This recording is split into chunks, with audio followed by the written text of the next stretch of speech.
Allora, abbiamo visto tante iniziative, sono sempre molto importanti. Per curiosità, anche una fiera risente leggiamo il primo messaggio. Non vorrei polemizzare con il messaggio di prima, ma io come gelatiere vi dico che un buon gelato deve maturare in cella frigorifera e prende più gusto, non bisogna per forza farlo sempre comunque, sono linee di pensiero. Grazie per la trasmissione, scrive Piero. Ecco, questo messaggio dimostra, secondo me, della varietà delle competenze, delle capacità, delle specialità che offrono storicamente anche i gelatieri della nostra regione, perché credo che questo produttore abbia tutte le ragioni di scrivere quanto ha scritto, e quindi è vero che poi se si usano particolari ingredienti o particolari metodologie di lavoro, potrebbe anche essere che effettivamente il gelato diventa più buono, e quindi non è detto che deve essere poi consumato subito se ben conservato. Ecco quindi che la distinzione fra gelato industriale e artigianale diventa a volte complessa, proprio perché non è facile capire i confini dell'uno dell'altro, ed è che perché la famosa mantecatura, effettivamente anch'io ho sentito questa della mantecatura, che è importante, le modalità. Però bisogna capire meglio, forse in base anche al macchinario di cui uno è dotato, probabilmente, in base e dallo smercio che ha, perché esatto. ci sono gelaterie che devono farne la richiesta continua, quindi devono farne, quindi a questo punto fondamentale. Comunque il gelato appena fatto è buono. Sì, anche quello di casa, diciamoci. Mamma mia, non vabbè. Parliamo di turismo rurale. Sì. Turismo rurale dove, in che posto e in che cosa c'entra sempre Longarone Fiere? Ma Longarone Fiere ha accettato di fare da partner di un bel progetto portato avanti da varie realtà europee che si occupano appunto di turismo rurale, che sono dei distretti del settore. Quindi distretto vuol dire dei cluster, dei gruppi di imprese associate con un certo obiettivo. In questo caso l'obiettivo è quello del turismo rurale. Qui in Veneto c'è il Venetian Cluster, è una rete innovativa regionale che associa circa 800 imprese e che fra i vari servizi che dà è quello anche di scrivere progetti e di avere delle idee innovative nel settore dei beni ambientali e culturali, e quindi anche nel settore l'ambiente, la cultura sono anche sinonimi spesse volte di turismo, quindi il settore è piuttosto ampio, anche perché sappiamo che il turismo tocca tantissimi altri settori produttivi. E quindi si vuole portare avanti un progetto dove, per quanto compete a Longarone, è il turismo rurale, soprattutto collegato alle zone, diciamo, prealpine e alpine. Mentre per quanto riguarda i vari soggetti c'è la Romania, c'è la Spagna, c'è la Francia, c'è il resto del Veneto, ci sono tante altre realtà, l'Ungheria, eccetera. Queste varie realtà porteranno le loro esperienze e soprattutto metteranno in rete queste loro esperienze. Con quali obiettivi? Prima di tutto l'obiettivo di creare anche qua un itinerario, e in secondo luogo di creare delle proposte di turismo un po' alternativo, un po' diverse, che vengano poi adeguatamente promosse, e poi portare dei finanziamenti alle imprese che si vogliono affacciare a questo settore, che poi dirò due parole su questo settore, ma che magari lo sono già e che vogliono avere un aiuto finanziario. A febbraio verranno pubblicati dei bandi, in totale per questi paesi sono 1 milione, il Veneto avrà circa il 20%, quindi 200.000 euro, che saranno dei finanziamenti fino a 5.000 euro per ogni impresa. Questi bandi verranno pubblicati anche sul sito di Longarone Fiere, del Venetian Cluster e di altre realtà, e permetteranno a queste imprese di chiedere questi finanziamenti per entrare a far parte di questo nuovo distretto internazionale europeo, per permettere lo sviluppo di queste forme di turismo. Quali sono queste forme di turismo? È un turismo più diffuso sul territorio, quindi è esattamente l'opposto di quello che succede a Venezia. A Venezia abbiamo un sovraffollamento spaventoso di turisti che espelle il residente non può più, se ne va via. Invece no, noi vogliamo un turismo che può toccare Venezia, ma deve concentrarsi anche su altre zone stupende di queste regioni toccate da questo itinerario, dove c'è cultura lo stesso, ma dove si può fare anche sport, si possono fare i percorsi ciclopedonali, si può andare nelle casette sugli alberi invece che per forza nei grandi hotel, si può andare a utilizzare il glamping, cioè le tende di lusso, le casette in botte in mezzo alla natura. Quindi un turismo che voglia essere molto più amichevole dell'ambiente, che non implichi che ci sia cementificazione per costruire chissà che cosa, ma che ci sia un rapporto positivo con quello che è il tema ambiente, risparmio di energia, attenzione a quelli che sono i rifiuti, educazione delle persone in questo settore e promozione di chi fa queste cose. Quindi il cosiddetto sviluppo di turismo rurale è una delle priorità della Commissione europea, perché sono importanti, ripeto, le città, la cultura, ma è anche fuori delle grandi città che c'è, e il fatto anche per esempio che abbiamo fatto la conferenza stampa presso il comune di Spinea la dice lunga sul fatto di un comune limitrofo al comune di Venezia, dove però non ci sono molte attività turistiche, ma se si vogliono sviluppare queste attività si vogliono sviluppare in maniera, diciamo, amichevoli con quelli che sono i residenti, in modo tale che il turista non sia visto come un peso ma sia visto come un vantaggio, in modo tale che non succeda quello che succede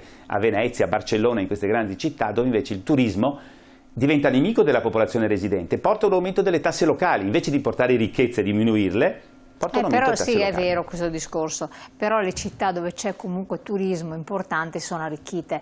Il caso di Venezia, quando c'è stato il periodo che i turisti non hanno andato perché c'era stata l'acqua alta, i veneziani piangevano, I veneziani piangevano perché non ci andava più nessuno. Allora, mettiamo un attimo solo, Redamont è una fiera che frequento abitualmente perché è bellissima e varia, ci sono sempre cose, prodotti di montagna affascinanti, se siete amanti soprattutto del legno vivo, bravi. Ecco. Infatti sì, è proprio il legno vivo, quindi l'utilizzo di questo materiale, di questa materia prima fondamentale, importantissima, che in questi momenti poi da noi in fiera viene valorizzata tanto, anche con un altro progetto europeo, il progetto LIFE Vaia, che ricorda anche questa tempesta. È una materia prima fondamentale che non possiamo mai dimenticare, che deve essere curata, i boschi nostri non possono essere lasciati così a se stessi, ma devono essere curati, aiutati a essere mantenuti bene, perché diventano una grande ricchezza anche per ridurre l'anidride carbonica, no? Quindi ecco perché, diciamo, fa piacere anche sviluppare fiere di questo tipo. Avevo fatto la provocazione, non casuale, su Venezia. No, stavamo dicendo su Venezia, sì, che col Covid, ma è evidente che tutte le realtà turistiche, ma le attività di impresa, ma le attività di vita normali, il Covid le ha stravolte, anche se sembra lontano, però è stato uno stravolgimento. No, ma io parlavo prima del Covid, c'è stata l'acqua alta a Venezia. È stata l'acqua alta, sì. L'acqua alta ha fatto sì che per cattiva informazione, eccetera, tantissimi turisti dall'estero in particolar modo, ma anche da altre regioni, non andassero a Venezia perché l'immagine che era stata data è quella che finisce sott'acqua. E parlando con diverse attività produttive, ma anche hotel, eccetera, la situazione era diventata veramente pesante. Ma la situazione è per forza che è pesante. Per cui se manca il turismo, la città si impoverisce. Ma certo, ma per forza, perché quando, e questo è un errore strategico, quando tu scopri che una città, quando ancora non c'erano negli anni passati tanti flussi turistici, non c'era la facilità di prendere gli aerei low cost, eccetera, eccetera, si viaggiava di meno, e vedi che questa città o queste città sono un gioiello per il turismo, l'errore più grande che tu puoi fare è dire: concentriamo tutte le nostre menti, le nostre intelligenze per sviluppare solo il settore turistico. Questa è la fine di quella città.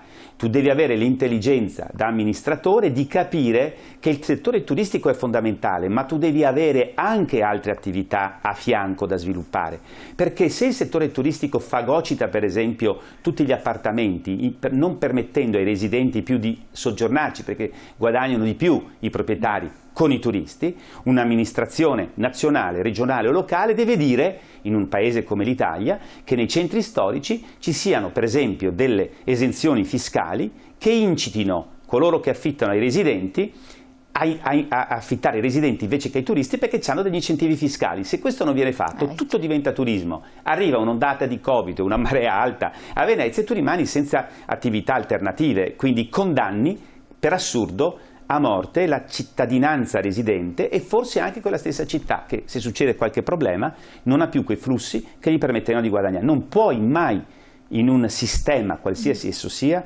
basare tutte le attività produttive su un unico settore. È un errore strategico. Certo, c'è un messaggio prima che è arrivato, vediamo se la regia me lo può rimettere in onda, mi pare di averlo letto. Venezia è bellissima, ma oramai si respira prevalentemente aria cinese, peccato. Beh, questo è un esempio anche di una persona sensibile che dice: Venezia è bella, ci sono delle pietre bellissime, ma cominciamo a capire che non è più la Venezia, la vera Venezia, perché una Venezia si può ricostruire ovunque, ma anche in Cina, e anche hanno tentato di farlo negli Stati Uniti, no? Ma la vera Venezia è quella vissuta dai residenti, dalla sua popolazione. Certo. Tu non puoi incitare la popolazione ad andarsene via o creare le condizioni per andarsene via. Non ci sono neanche i garage a Venezia per i residenti praticamente. Quindi voglio dire, com'è che fai in una società che vive di auto, dove tu devi avere l'auto e non sai, tu residente, dove parcheggiare la macchina quando vuoi tornare a casa? Questa è la realtà, quindi non c'è altro da dire, insomma. Ecco. Certo.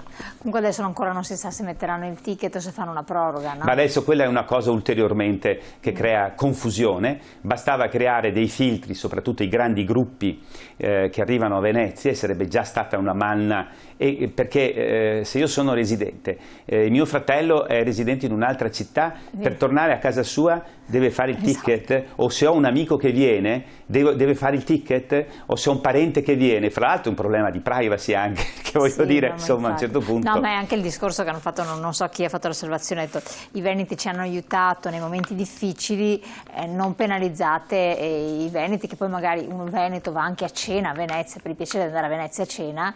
Perché? Perché abita magari a Mestre anziché a Treviso. Ma non è un problema di veneti o non veneti, è un problema, in questo caso qua, anche addirittura problemi di libera circolazione, di privacy, no? Quindi... No, ma ad esempio all'estero io vedo che tu straniero che vieni dall'Unione Europea, vai in un paese extra-UE per esempio, e non solo, hai una certa tassa per vedere, o un biglietto che costa di più per vedere certi monumenti e certe cose, rispetto alla persona che è di quella nazione. Sì, ma questo anche è fattibile per dei monumenti, per dei musei, ma se tu mi trasformi tutta la città con un biglietto di entrata in un museo, diventa un problema. Assolutamente.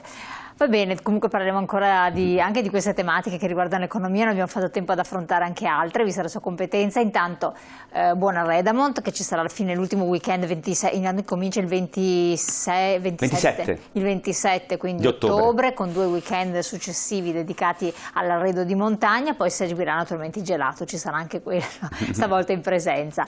Gianangelo Bellati, grazie di essere stato qui con noi, grazie a voi telespettatori, la puntata poi la potete rivedere anche in replica sul nostro sito. Buon proseguimento.